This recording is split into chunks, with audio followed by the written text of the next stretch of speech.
People who are calling for a ceasefire now do not understand Hamas. That is not possible.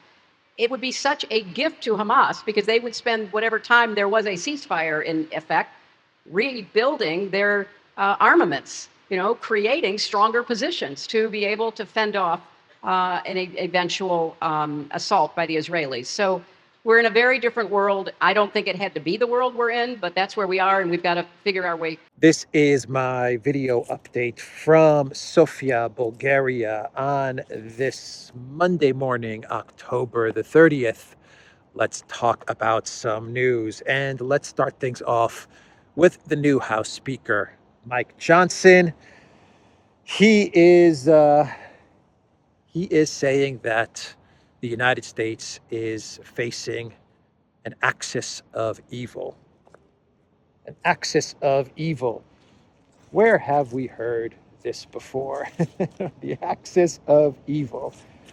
All of a sudden, the U.S. is talking about this axis of evil. Mitch McConnell said this a couple of days ago. I believe Biden has said that the U.S. is facing an axis of evil. Blinken has said the U.S. is facing an axis of evil. Russia, China, Iran, and North Korea. The axis of evil in 2002, 2003 was Iran, Iraq, and North Korea. So we're back in 2003. Back to the future is where we are. 2002, 2003, pre-Iraq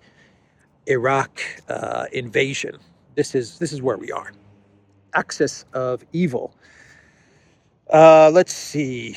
In 2003, Al-Qaeda became Iraq.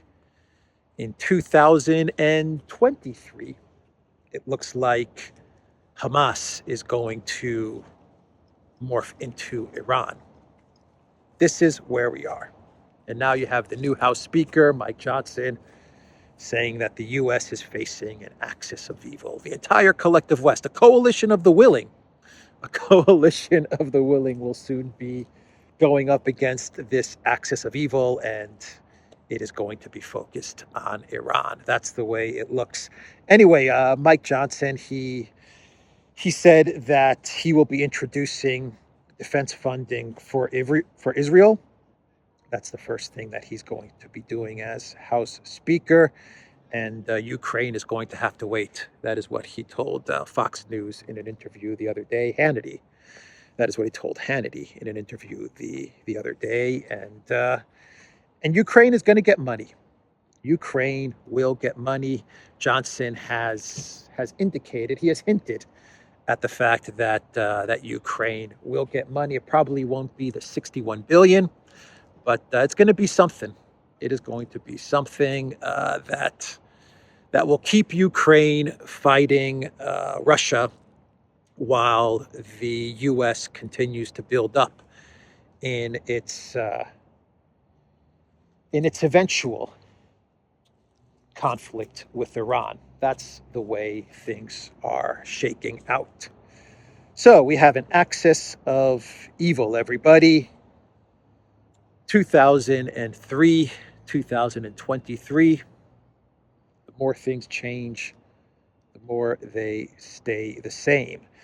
This is what Mike Johnson said, and I quote, "We're going to move a standalone Israel funding bill this week in the House. I know our colleagues, our Republican colleagues in the Senate, have a similar measure." And Johnson gave no indication of when the House might take up the latest proposal round of funding for Ukraine.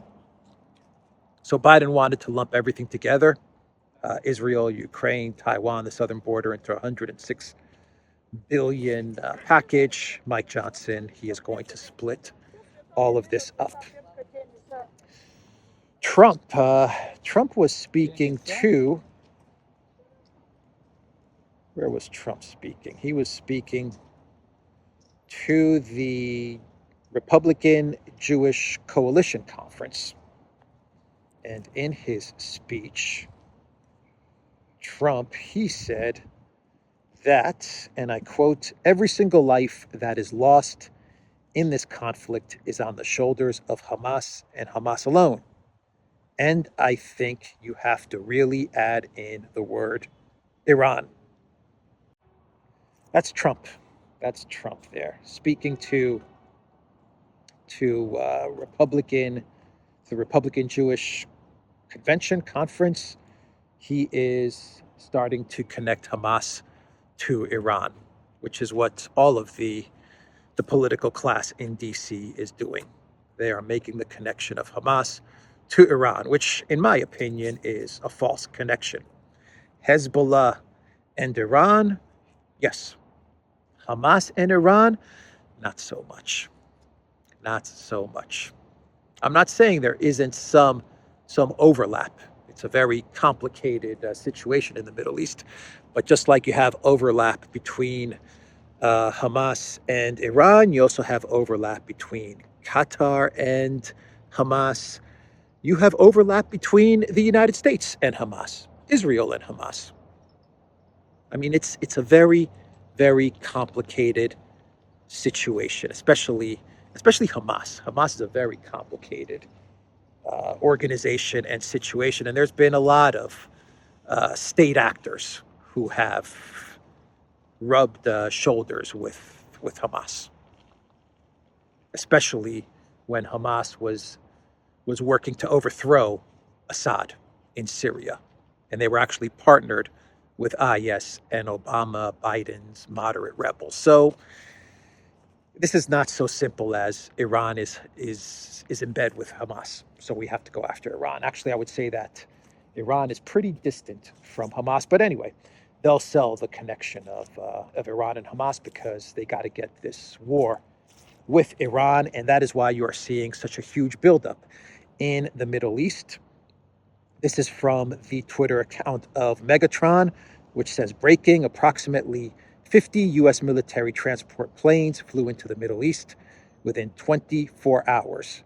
There will be an escalation.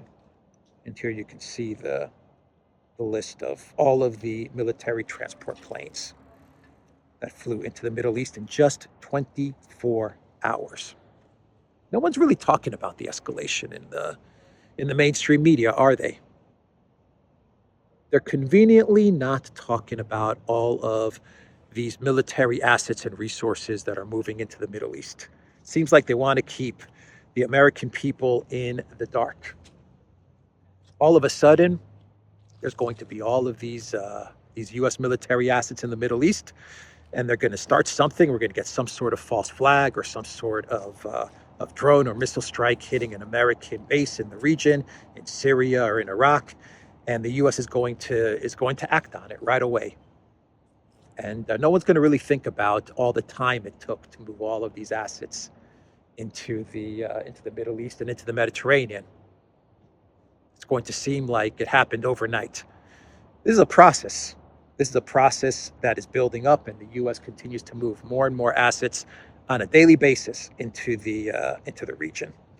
So the New York Times, they are reporting that the ground operation in Gaza, focusing on annihilating Hamas, that this ground operation is being scaled down because, according to the New York Times and their sources, the Pentagon and U.S. officials were very alarmed at the fact that the Israeli ground operation was so broad in its focus, in its scope. It was very broad in its scope, and they felt like this was going to not work out well for Israel and for the Israeli Defense Forces. And so they urged the Israeli military to scale things down and to narrow its focus down. And that is exactly what is happening, according to the New York Times. The Israeli military has limited the scope of its expanded ground operation against the Palestinian armed group Hamas in Gaza following consultations with senior White House officials, the New York Times reported on Saturday, citing sources. According to the paper, the initial plans alarmed officials in Washington, who voiced concerns that they lacked achievable military objectives, with fears that the IDF was not yet prepared for a full-scale ground assault. However, an unnamed U.S. government source told the NYT that after discussion with Defense Secretary Lloyd Austin and other officials, the Israelis improved and refined their plan for the offensive. As a result, the report said the IDF's actions in Gaza have so far been smaller and more narrowly focused than Israeli officials initially proposed to their U.S. counterparts. Numerous U.S. officials and former commanders told the outlet that Israel appeared to be conducting a phased operation with reconnaissance units probing Hamas positions in Gaza for potential weaknesses. So they scaled things back. Israel scaled things back on the advice of the U.S. military. Their goals were too big, too broad, too much for Israel to accomplish in the time period that they wanted to accomplish those military goals. And so they are scaling things down. Isn't it interesting? Here's a thought that I have. Isn't it interesting that when it comes to this ground operation, this war in Gaza against Hamas, that is what they're saying this war is about. Isn't it interesting that the U.S. is urging Israel to scale things down, to set goals that are achievable, to take things slow, I guess, to go step by step, and not try to accomplish so much. While in Ukraine, the Pentagon and U.S. officials, they told the Zelensky regime to just throw everything they have in the big super duper counteroffensive in the south and reach the Sea of Azov in 5 days. And that wasn't considered too broad or too much to take on or unachievable. It's so interesting that the U.S. is telling Israel that eradicating Hamas in the way that Israel initially planned was just not achievable. And they needed to rethink their strategy and to narrow it down, to be more focused. While in the case of Ukraine, the plan was just throw everything you have in the southern direction.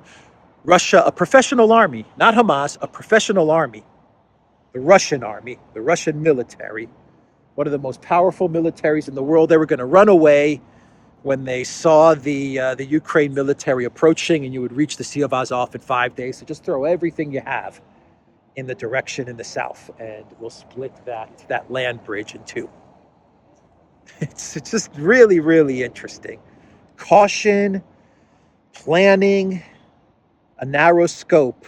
With Israel, Ukraine, the plan is throw everything you have, Russia runs away, we split the land corridor in 5 days, the Putin government falls. And that was considered achievable.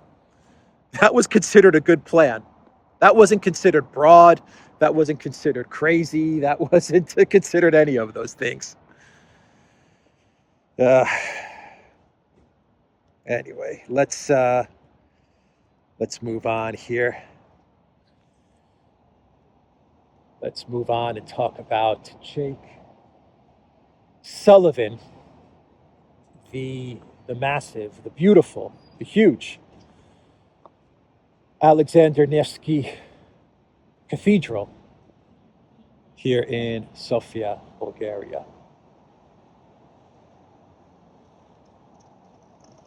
Beautiful. Absolutely beautiful. So Jake Sullivan, and we'll get closer to the church in a bit. Maybe we'll even go inside if I can film inside. Jake Sullivan, he said that Israel, he said that the U.S. has called on Israel to respect the laws of war. What we hand over to Israel is subject to the laws of war and demands that measures be taken to protect innocent lives. That is what Jake Sullivan told ABC News in an interview. And there's a reason that Jake Sullivan is making this statement, why he is saying that the U.S. is urging Israel to respect the laws of war. It's because that Jake Sullivan, he's the Biden White House's campaign guy, right? He's the campaign manager. That's what he's always done. That's what he's good at. That's what he knows. And so Jake Sullivan, his concern going into 2024 is that the optics of what's happening in Gaza at the moment is terrible for the Biden White House. It's actually splitting up the Democrat voter base. It's actually dividing the Democrats. Not even the voter base. It's actually even dividing Democrats in Congress as well. And so Jake Sullivan, he is just basically saying that that from the Biden White House's side of things, they're telling Israel to respect, what did he say? To respect the laws of war. He's basically saying, look, don't be mad at the Biden White House. We're actually telling Israel to not do what they're doing, right? Because he's concerned about the optics, the images, the videos, the photos that are making their way onto the interwebs and how it's damaging not only the Biden White House, but the Democrats and the Democrat Party. And this is Jake Sullivan. He is the campaign manager, the campaign guru of the Biden White House and of the Democrats, the campaign foreign policy wonder boy. That's Jake Sullivan. So that's why he is coming out with this statement.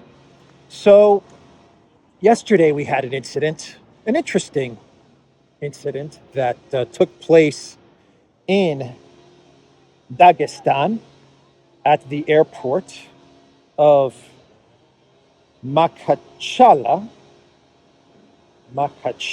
Airport in Russia. And basically what happened is a plane from Israel into Dagestan, when it was on the runway, when it landed in this airport, a crowd of protesters, they actually got onto the tarmac, and from what I understand, looking at the video, they got onto the plane and they were allegedly looking for people who support Israel, and they were looking for passengers who are Jewish, and they wanted them to denounce Israel's action, something like that. That's basically what happened.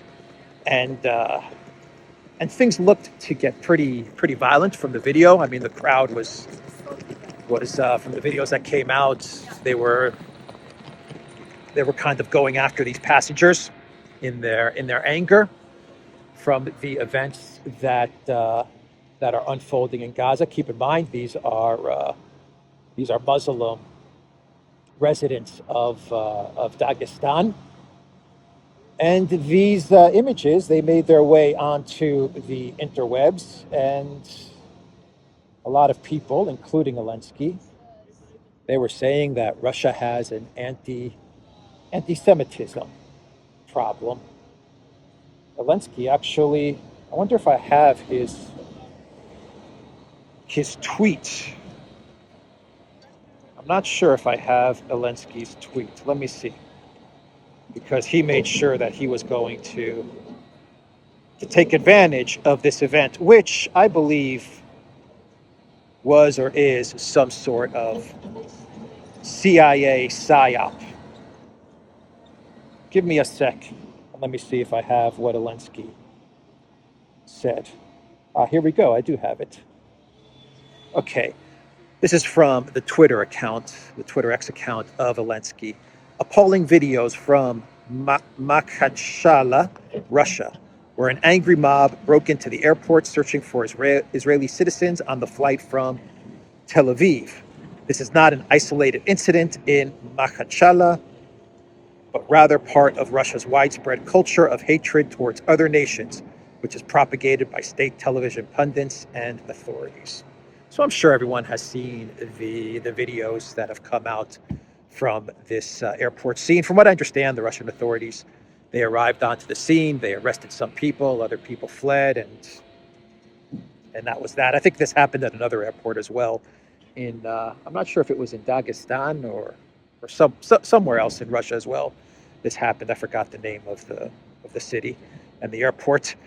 But Zelensky, right away, he came out with a tweet. Obviously, Zelensky didn't write this tweet. Obviously, this is not Zelensky's words. This is some sort of CIA PSYOP, I think. So let's go this way. I think we're looking at some sort of PSYOP here. And the reason I say that is because we have had a whole bunch of posts from experts who have been following this story, saying that the mobs, these anti-Semitic mobs, were incited by a Telegram channel known as Dagestan.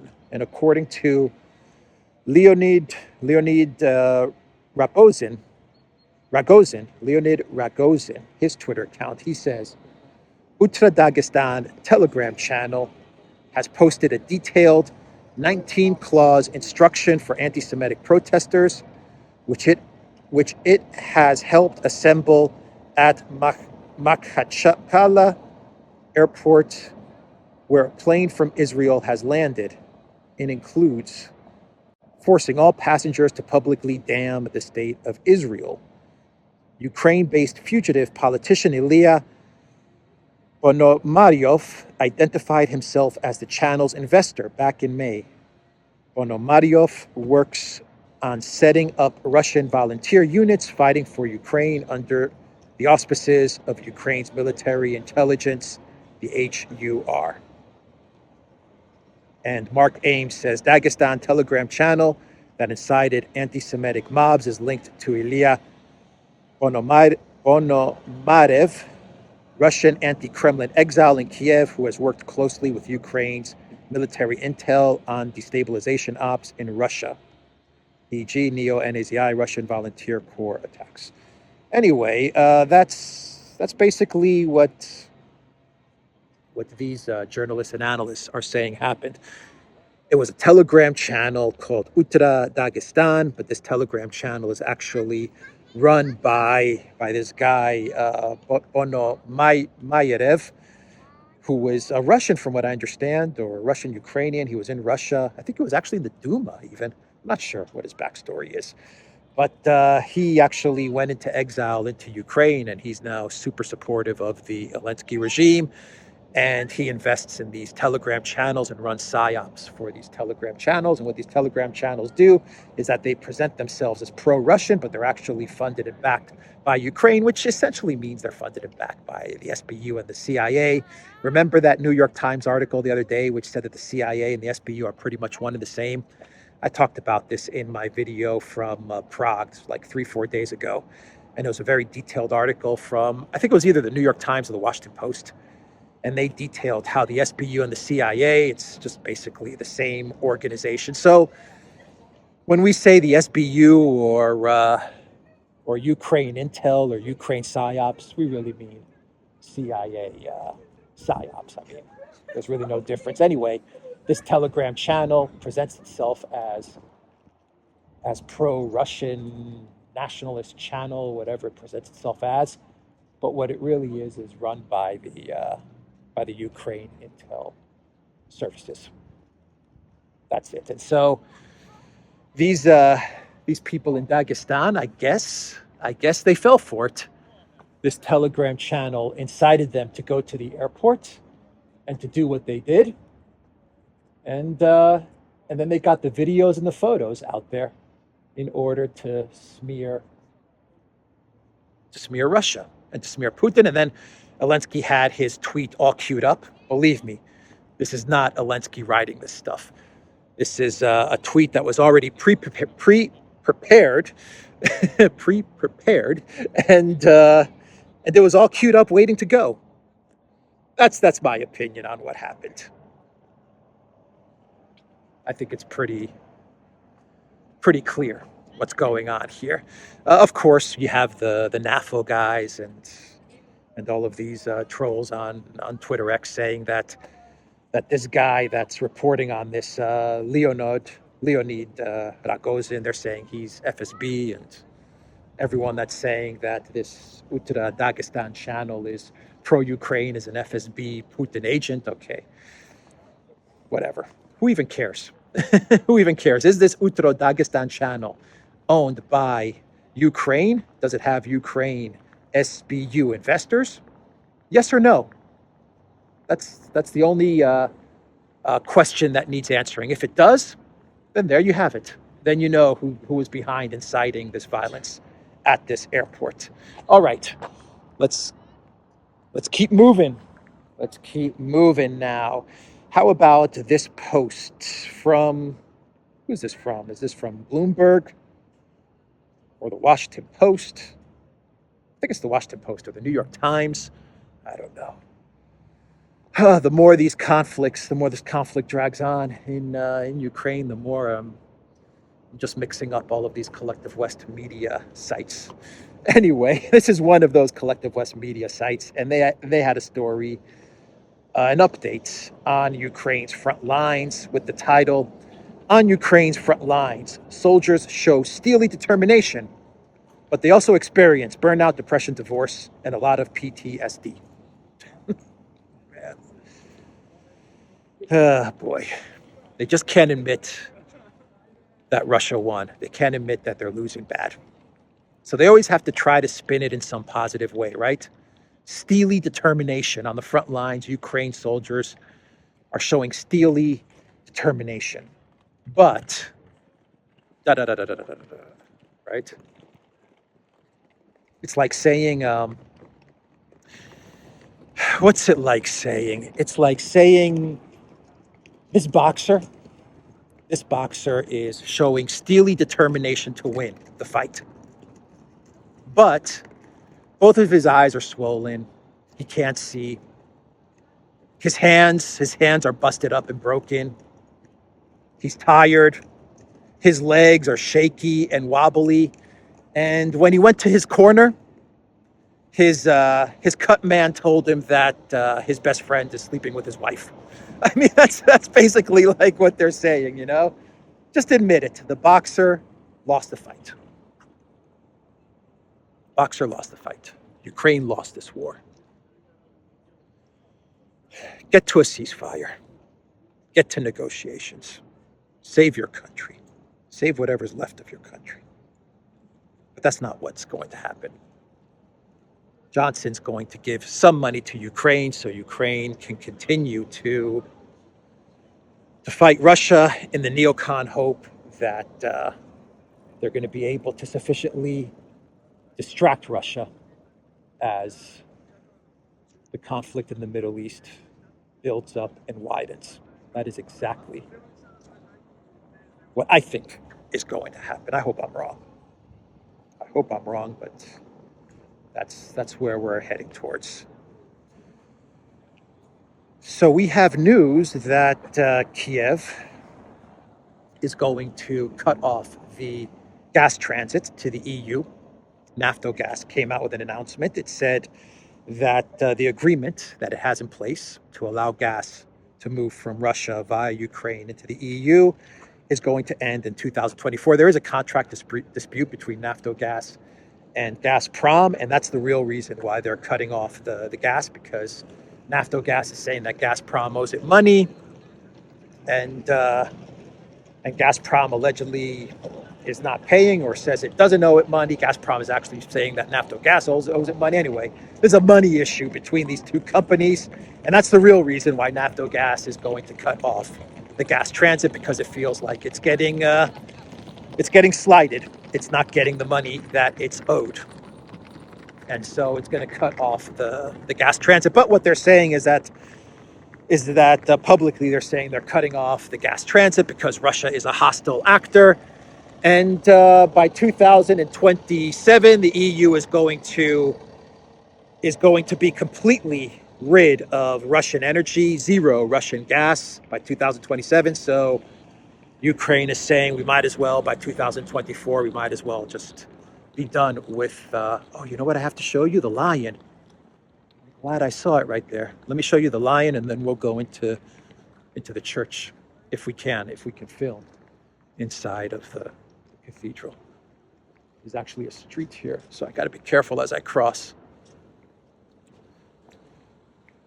So yeah, by 2024, once the contract expires, it's all over. No more gas from Russia via Ukraine to the EU. This agreement will expire by the end of 2024, and we have no intention to extend it. We will not initiate the continuation of this transit. The contract will end, the transit will stop. That is what the CEO of Naftogaz said in a statement. So Olaf Scholz, awesome, huh? Is that not awesome?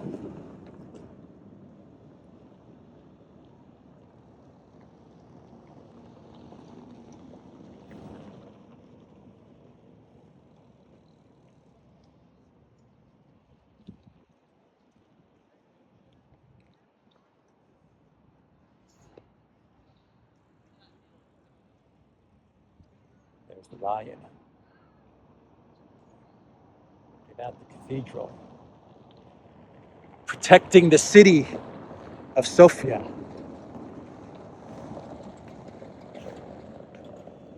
So what was I going to say? I was going to talk about Olaf Scholz and his trip to Nigeria. But isn't it incredible that there's this conflict? There's this special military operation, this war between Russia and Ukraine.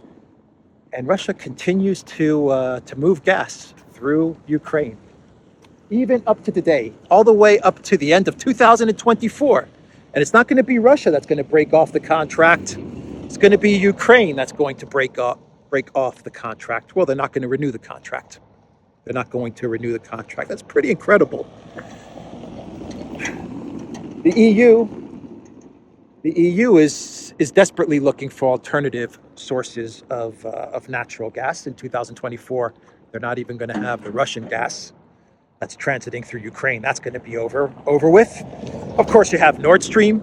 That was done away with. Thank you, Gilligan, the skipper, the Andromeda yacht, and Professor Biden. Thank you for that one. Oh, and Zaluzhny. We can't forget Zaluzhny was the mastermind behind Nord Stream 2. And so you have Olaf Scholz. He was in Nigeria, and he is trying to make deals with the government of Nigeria for natural gas to Germany. And get this, Olaf Scholz is even saying that he will invest in infrastructure, maybe even pipelines from Nigeria to Europe. That's how much he wants gas from Nigeria. He'll even invest in building a pipeline. Wow. From Nigeria to Germany. Nigeria stream until Biden decides to blow up a Nigeria stream. They'll build the pipeline, and then Biden's gonna stand next to Olaf Scholz, and reporters gonna ask him about a pipeline from Nigeria to Germany, and Biden's going to say, "Yeah, we're gonna blow up that pipeline," and the reporter's gonna be like, "But sir, how are you going to do that?" And Biden's gonna say, "We'll blow it up. Don't worry." Anyway, I thought that was interesting there. And what else? And we have news that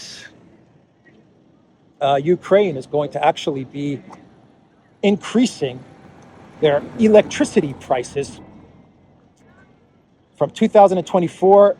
Ukrenergo intends to double tariffs for electricity transmission and dispatch. Experts are already pointing out that such a sharp rise in prices could lead to a collapse of the Ukrainian economy. Not only businesses, but also ordinary citizens will suffer. They've already seen their prices of electricity go up by like 40% and 54% in the last couple of years, and now they're going to double those prices again. People are not going to be happy at all in Ukraine about this. Anyway, let's get into some pre-clown world.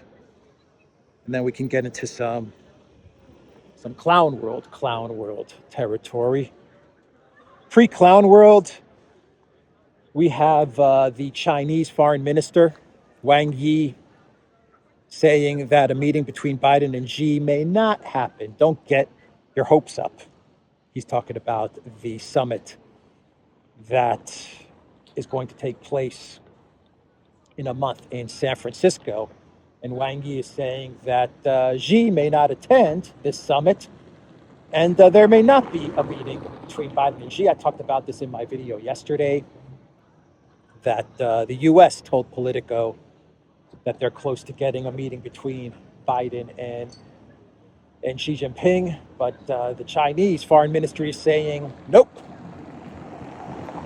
that is not the case. And the foreign ministry said that in order to get a meeting in place between the two leaders, what they need from the Biden White House is they need the Biden White House to stop lying. That's what they need. The Biden White House to stop lying and to start honoring its agreements and what it says. And they're referring to the G20 meeting that took place last year, I believe, in Bali. And there were a lot of agreements made and a lot of promises made and talked about. And basically, the Chinese are saying that the Biden White House has not honored any of those agreements and any of those promises. So for China to meet with the U.S., they need Biden to stop lying. That is not going to happen. How do you get Biden to stop lying? I don't think that's possible. I don't think that is possible. And if they do meet, okay, Mr. Foreign Minister Wang Yi, here you go. If you do agree to a meeting between Xi Jinping and Biden, and they do meet in a month in San Francisco, let me tell you what's going to happen. They're going to meet. Biden's going to say that Chinese-U.S. relations are at a very good point now. They've never been better. He's the one president that has the best relations with China. That's what Biden's going to say, right? And then the minute Xi Jinping gets on a plane to go back to Beijing, Biden's going to do an interview with MSNBC, and he's going to say that Xi Jinping's a dictator. And Blinken's going to do an interview with CNN, and he's going to say that Xi Jinping's a dictator. That's exactly what's going to happen. Mark my words. Anyway, Bidenomics, since we're on Bidenomics is not working out so well because we have reports from NBC that the Bidenomics plan of giving money to Ukraine, giving hundreds of billions of dollars to Ukraine, and then expecting the military-industrial complex to provide thousands, hundreds of thousands of jobs is not working. According to NBC News, the military-industrial complex is not really providing jobs to Americans, and the hundreds and hundreds of billions that they've given to Ukraine, according to NBC News, is not trickling down. That's the word that they used. It's not trickling down to the wider economy. Bidenomics. Bidenomics. Give $200 billion to Ukraine, and believe me, the military-industrial complex, they'll create thousands and thousands of jobs. I'll tell you who's benefiting from the hundreds of billions given to Ukraine. I'll tell you which industry, which job market is really benefiting. The real estate market. The real estate market. People are looking for homes for Zelensky and his crew in New York, in Los Angeles, in Italy, in Paris, in London. They're definitely benefiting from the hundreds of billions that Biden has given to Ukraine. Anyway, let's see here. How about Odessa? Let's go to Odessa, and they've dismantled the statue of Catherine in Odessa. And the new monument that they're putting in its place is the Square of Defenders of Ukraine. Talk about removing your city's identity. I mean, the person that built your city, that put your city on the map. You remove her presence and you build a monument to the defenders of Ukraine.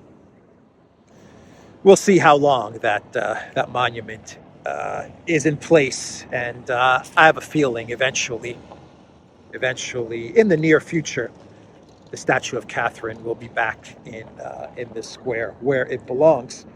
And finally, we have the Zelensky curse hit Mike Pence. Can we say that the Zelensky curse got to Mike Pence? He did meet with Zelensky. He traveled to Kiev. He shook Zelensky's his hand. So why not? I think we could say that the Zelensky curse got Mike Pence. And let's go into the church. We need to put down requirements for what is an Zelensky curse moment. Is an Zelensky curse a politician, a leader, a deep state person, a globalist? Is it when they actually meet with Zelensky in Kiev? Is that when the Zelensky curse strikes? Is it just is it a one-on-one meeting with Zelensky? Is it shaking Zelensky's hands? What are the conditions for an Zelensky curse to come about? I think we should establish some rules of what is an Zelensky curse moment and what is not an Zelensky curse moment. Anyway, let's go into the church and we'll wrap up this video. The Duran.locals.com. We are on Rumble, ODYSEE, BitChute, Telegram, Rockfin, and Twitter X, and go to the Duran shop. Use the code the Duran 20% off all merch. And let's go in the church. The news is done. Let's see if we can film. When we do this, it means that we will come back here again. Okay, so there's a 10 euro. Not a 10 euro, that's 5 euros. A 5 euro fee to film.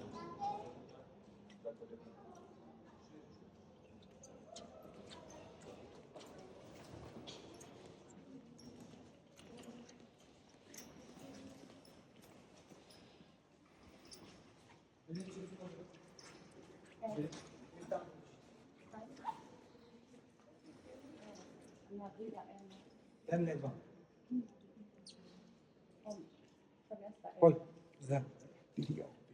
Видео. Okay. When video. Which video? Video. Post this. Yes, one more. Why say post? Here you go. 10. Okay.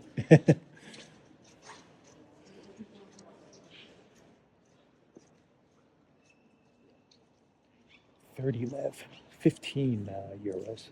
15 euros to film.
calls him